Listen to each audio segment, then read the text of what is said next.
In Guyana, more than 8,400 people are living with HIV and AIDS. The first case of HIV was diagnosed in 1987. By 1990, the country had the region's highest HIV prevalence rate of 2.5%. Non-governmental organizations, or NGOs, play a critical role in fighting HIV and other health and social problems. The drive, passion, and commitment of individuals working through NGOs is a powerful resource that has shown remarkable results. Our NGO partners actually account for 31% of the HIV testing that we did annually for last year. And so it clearly shows to us that NGOs do have a vital role, and that role must continue in terms of us reaching persons that we would not otherwise reach, because most of those 31% tests that were done was tests done to key population members who feel a lot more comfortable accessing the service at the NGO. In 1999, a group of 9 NGOs started supporting the National HIV/AIDS response and formed themselves into the National Coordinating Committee, or NCC, to enhance collaboration among NGOs working in the HIV/AIDS arena. These NGOs delivered HIV prevention, care and support services among the general population throughout Guyana. At that time, stigma and discrimination was widespread, driven by fear and a lack of knowledge of the disease. I was being tested HIV in 2009. My husband died and left me with all these 7 children, and I'm the only breadwinner in the family, so I couldn't stay to get myself deteriorate, so I had to learn. So my social worker, she started sending me to do different training. And then I said, no, something, I'm not gonna let HIV take me anywhere. I gotta fight HIV. To watch people not wanting to come to an NGO because they're fearful that someone might think that they're HIV positive, to now watching people coming to get tested, coming with their partners and not being fearful, from the youngest to the oldest. I think for me that's a great achievement. People are feared to be stigmatized. So they also are self-stigmatized because they feel if they go to a particular place, because maybe they had an intervention already where they feel stigmatized there, or somebody they knew was have been stigmatized. And so we have to work very hard within our agencies, within our organizations, within our home systems to bring ourselves to the point where persons are free of not feeling afraid or ashamed of bringing themselves to the point where they don't have to worry about talking about living with the disease, of being known as someone who's diagnosed with HIV, but to be comfortable enough to be at a point whereby they could freely talk about their HIV diagnosis and living with the disease without fear of discrimination or hindrance in some way or the other. In order to reshape perceptions of HIV and AIDS, the NGOs raised awareness of what HIV is and how Guyanese can protect themselves from contracting the virus. One such initiative is edutainment, a blend of entertainment and education, and a powerful tool in the fight against HIV and AIDS by helping to create positive social change through the use of media and entertainment to educate, inform, and influence group interactions and individual behavior. Each NGO, as we moved along, we recognize have different strengths. For instance, artists in direct support, their strength was in the arts.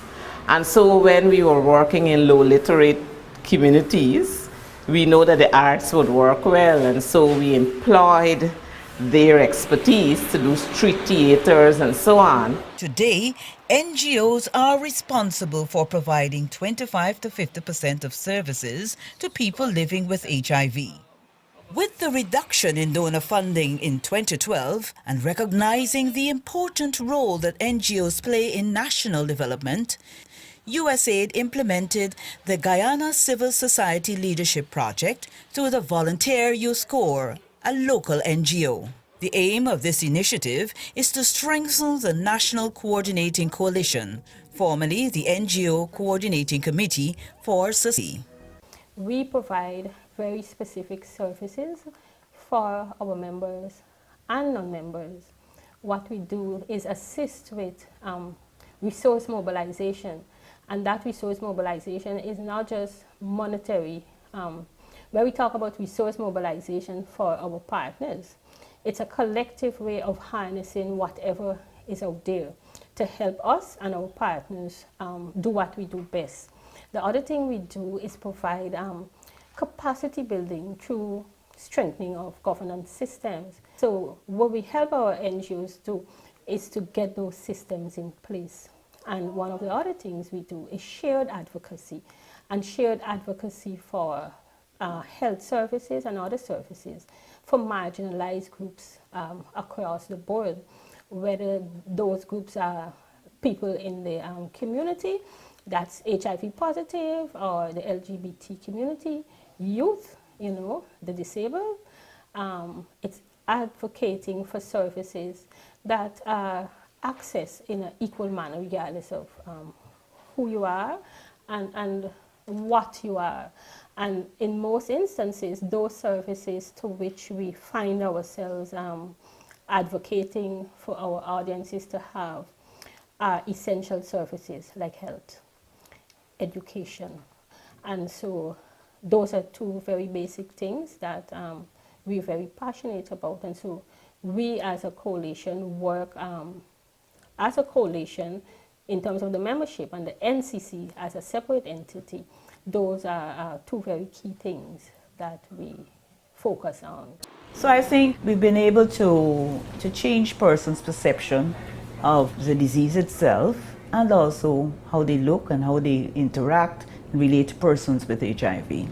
The NCC has evolved and now has a membership of 36 NGOs that also respond to social issues directly related to HIV and AIDS, including suicide, gender-based violence, and child and human rights violations. Many of the NGOs have successfully implemented educational and social programs to curb these trends. A lot of our work in sexual violence has been focused more on how we deal with the trauma and how we help children to cope, but we also need to look at the other health issues, and this is where we know that the membership within the NCC will help to grow that aspect of our work. My husband tried to kill me like 3 times, strangle me, poison me, hold my mouth and throw the poisoning. Well, actually I would get raped every night, so that's like a normal thing. Honestly, I didn't want to go home. Like I just feel like run away somewhere far and just leave the children and everything. Like I just got fed up with the pressure. And there was a lady under the shade from United Bricklayers, and she told me, she said, I have somewhere I can take you. Come with me. And they pray with me and they talk with me, and I share from the beginning to the end of my story. It was like a burden come off of me, like a weight. When I walked out of Bricklayers that day, I was a different person. We've had a situation where the child was trying to tell the mom that she is being sexually abused by a family member. When she actually found out, by that time the child was HIV positive, because the adult that was abusing the child was HIV positive. And so when we go into the schools to do sensitization, we talk to children about the other issues that can result from sexual violence, which will also include STIs and HIV and AIDS. We like to encourage this kind of practice where NGOs and important persons in society get integrally involved in ensuring that we work collectively. With minimal resources, NGOs continue to impact the lives of thousands of Guyanese. They complement the national response to health and social issues, and the need to sustain their services is pivotal. Government has its work to do, and civil society, the private sector, have all got their parts to play. But NGOs are particularly vital because of the reach. They reach the ordinary man.